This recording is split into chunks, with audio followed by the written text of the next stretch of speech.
Hello and welcome back to Beardchanics Garage. In this video we are going to discuss engine mount, what they're for, and more specifically if you're going to upgrade, which design there is available, and which one you should consider and which one you should probably avoid.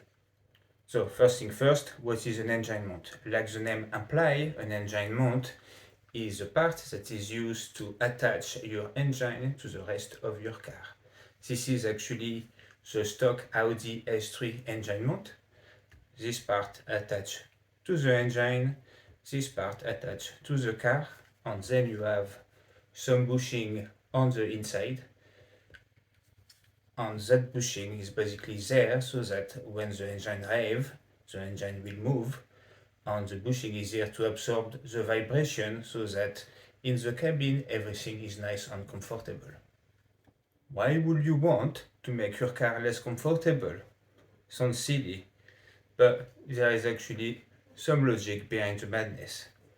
Because the engine mount allows the engine to flex, the engine is not the power that the engine delivers doesn't go as quickly as possible through the drivetrain as it could, because obviously a tiny bit is lost in the engine moving itself.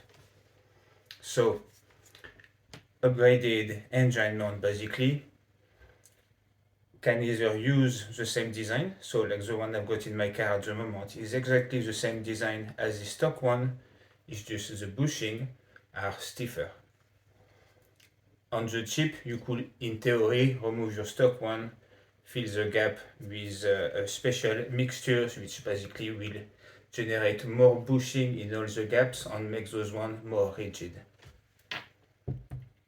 By making it more rigid, like I said, you reduce the flex, increase the power, improve the power delivery, and what is nice as well from a driving experience point of view is that if you do this and do the transmission mount and the dog mount on pendulums that you also have under the car, but to be honest, even just the engine mount, you will feel the difference. The gear shifts are already a bit better, which is very nice if you want to improve the feel when you do some spirited driving, let's just say. So now you've decided, alright, I'm going to upgrade my engine mount, sounds good, I want less comfort, and I want to really feel those gear shifts. Good choice. Now, which one should you go for? Tons of options out there, and there is a wide range of prices as well. The current one I've got in my car, CTS Turbo, is actually rather cheap. It looks exactly the same as that, like I said, around 150 quid. I'm pleased with it. Still an improvement on stock. Is it as rigid as I want it to be? Probably not. If you're new to this channel, you may not know, but to start with, I had the Revo kit, which is already a lot more expensive, should be more premium. However, if you can pull this out, it broke. I was at an event in Southend. I was revving it a little bit, granted, but while mobile, pushing, let go, and basically I had to drive back home with a shaky engine in the engine bay. Everything was fine, and I came back and switched back the stock one on everything, but yeah, I have to say was more rigid than the CTS Turbo. Definitely felt it more, but I'm not sure I'll go back to Revo after that. Also, something important to know, depending on the design and depending on what you want to do with your engine bay, some design like the Revo one remove the mount for your water bottle. So if you look at the stock one, so you've got your engine here, you've got your car there, this is another bit in the car as well, which basically kind of like stop it from going too much that way. If the bushing sort of start to go, this, the Revo one design doesn't have it. On the stock one, this is where your washer bottle comes in, and you've got a little screw there to kind of hold it nice in place. With mounts of that design that are not the same as the stock design, you lose that, and then your water bottle, basically the only thing holding it is its base plugged in into the other base at the bottom, but it's quite floppy. I had it, the water bottle never went anywhere, I never had any issue, but something to be aware of when you make the call for that. Also worth noting, this is a lot heavier than the stock one. After, depending on budget as well, if you want really rigid and you want really beautiful one, I don't have some to show you because they're quite expensive, but I'll show you the picture. It's the Racingline one. On the Racingline one are really beautiful.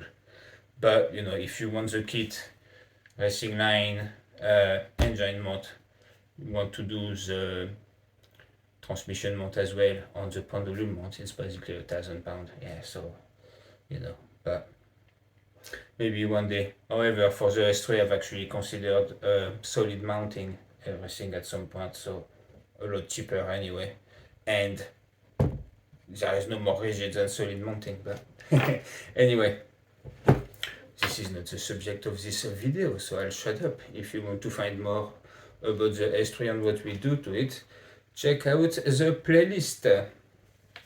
Yeah, so should you upgrade it? If you like spirited driving and you bought an S3 or a Golf R to actually enjoy it, not just to be able to put your foot down on the motorway and just go in a straight line, I'll say do it. If you go with a CTS Turbo, they're actually quite cheap. The engine mount is probably going to be 150, probably similar for the other side. And then for the pendulum mount, you can actually go and do the dog band mount insert. We've actually done a video on that. Again, plenty of options there. On that, generally, it's around like, depending on which brand you go for, it can go from like 35 quid to 50 quid.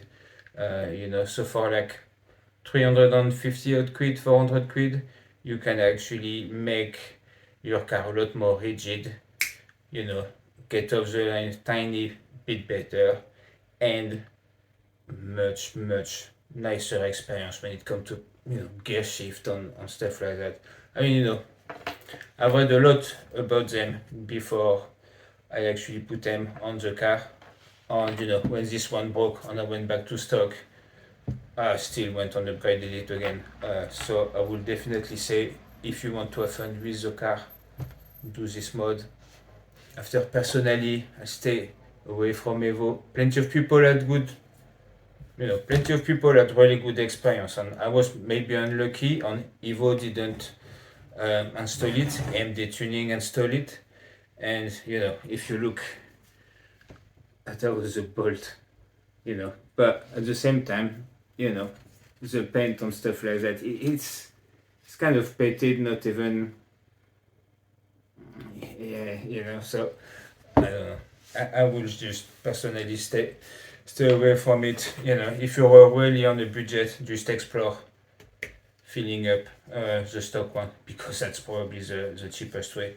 Go for CTS Turbo, or if you've got budget, go Racingline. I don't think you can go wrong with Racingline.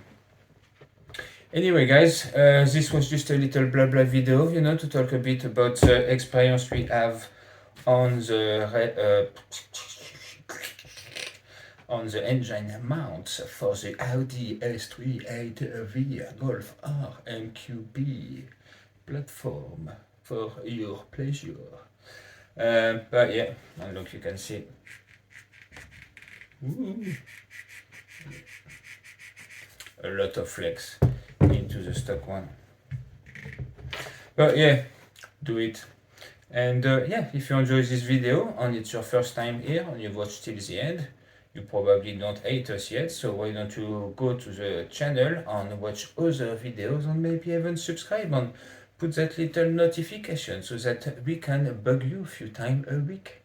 Anyway, guys, see you in the next time, and see you next time. Anyway, it is late, and tomorrow we are moving the garage, so I better go to sleep. It's going to be a long day. Anyway guys, bye bye.